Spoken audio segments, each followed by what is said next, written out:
আজকে দেখাবো বিকেলের নাস্তা। দেখেন পেয়ারাগুলো গ্রেটার দিয়ে গ্রেট করে নিচ্ছে আমার রাজকন্যা। সুন্দরভাবে আলতো হাতে আস্তে আস্তে করে পেয়ারাগুলো গ্রেটার করে নিচ্ছে।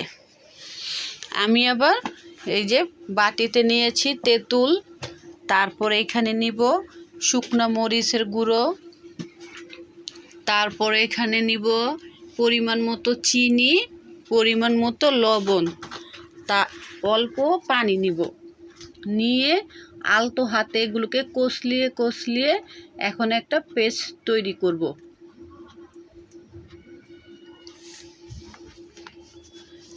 ভালো করে এগুলোকে কষলিয়ে নিতে হবে, তাহলে তেঁতুলের যে রসটা সেটা বের হয়ে যাবে, বিচিটা আলাদা হয়ে যাবে। তেঁতুলের বিচিগুলো আবার আনারস কেটেছিলাম ওটার সাথে মিলিয়ে দিচ্ছি, কারণ আমার তেঁতুলের কাকগুলো অনেক ঘন হয়েছে, এটার সাথে কিছুটা তেঁতুল লেগে আছে। পরিমাণ মতো দিয়েছি লবণ।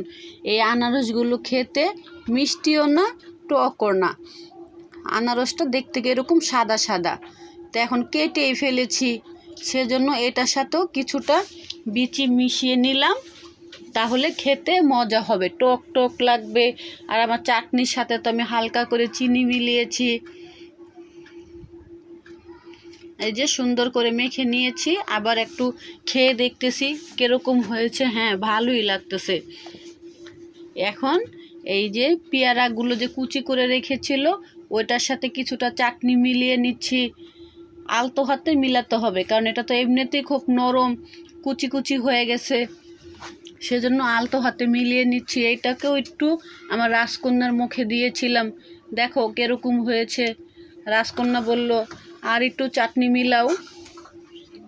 আবার সামান্য চাটনি নিয়ে আবারও আলতো হাতে মেখে নিচ্ছি। এই যে দেখেন আমার বিকেলের নাস্তার আইটেমটা কিরকম হয়েছে। ভালো লাগলে অবশ্যই কমেন্টে জানাবেন। আল্লাহ হাফেজ।